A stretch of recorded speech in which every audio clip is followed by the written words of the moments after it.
Bonjour à tous et bienvenue sur la Bleu e-commerce TV. On se retrouve pour une nouvelle vidéo sur l'impact des avis clients en e-commerce.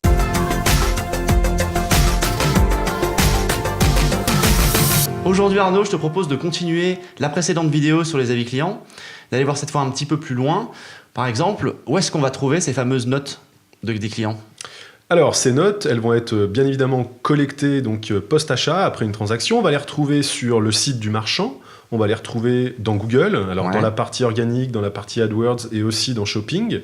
On peut également les retrouver sur les réseaux sociaux. On peut également les retrouver, chose que j'avais oubliée, dans la partie Knowledge Panel de Google, c'est-à-dire dans la partie panneau à droite. Ouais, exactement. Ouais. Alors, sur le site, principalement, c'est les petits widgets qui affichent les notes. Alors aujourd'hui, c'est quoi une bonne note ? 10 sur 10 ? Non, une bonne note, c'est à partir de 4 sur 5, on considère que c'est une très bonne note. Ouais. Les avis clients vont être intégrés via directement ce petit widget, mais ils peuvent être également intégrés directement dans le site, bien évidemment, au niveau des pages produits. Ok, on les retrouve aussi sur Google avec les petites étoiles sur AdWords et en résultat naturel avec Iris.net. C'est ça, également. Donc, là, on a une visibilité un petit peu accrue.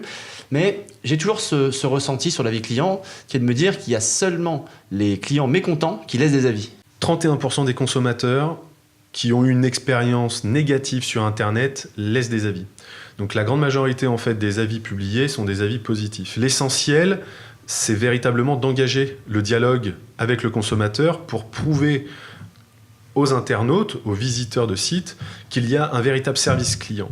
Les avis, qu'ils soient positifs ou négatifs, ont un impact direct sur la relation client et sur ce qu'on engage vis-à-vis de ce client. D'accord, donc il faut répondre, il faut aller avoir une écoute active, rencontrer son client, l'appeler éventuellement, et on peut transformer un avis qui était à la base négatif en avis positif ou pas ?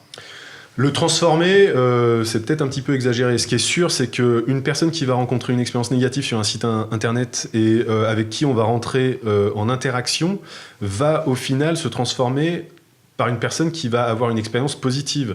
Parce que l'essentiel, encore une fois, et ça fait référence aussi au business offline, c'est la satisfaction client. Et la satisfaction client, ça se traduit par la prise en considération du client. Ouais. Et c'est là où les avis clients jouent un rôle majeur aujourd'hui en e-commerce. Ça d'accord, mais si je veux changer vraiment un avis, en fait, moi, ce qui m'intéresse, c'est de me dire, j'ai peur aujourd'hui de mettre un système d'avis client sur mon site, tout simplement parce que si on me laisse que des mauvais commentaires, parce que les gens pour qui ça se passe bien, en fait, n'ont pas le temps ou n'ont pas l'envie, est-ce que demain, j'ai moyen, d'accord, je peux rentrer en communication avec le client, mais est-ce que vraiment on va m'accorder en fait le fait de pouvoir publier un deuxième avis ou en tout cas d'avoir affiché une réponse complète de mon échange avec le client pour voir que finalement il est devenu d'un client insatisfait à, comme tu dis, un client fidèle? Absolument, ça c'est un discours qui vient s'afficher sur la page d'évaluation de l'entreprise.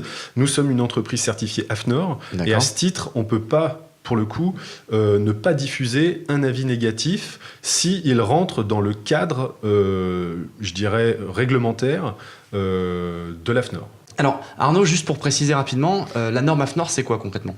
La norme AFNOR, l'AFNOR, c'est un organisme qui délivre la norme NF sur les avis clients en ligne qui vise à plus de transparence et d'authenticité. C'est-à-dire que cette norme certifie les plateformes qui délivrent et qui collectent des avis certifiés authentiques, des avis clients validés. D'accord, donc pour en revenir au statut de tiers de confiance dont on avait parlé dans la vidéo précédente. Absolument.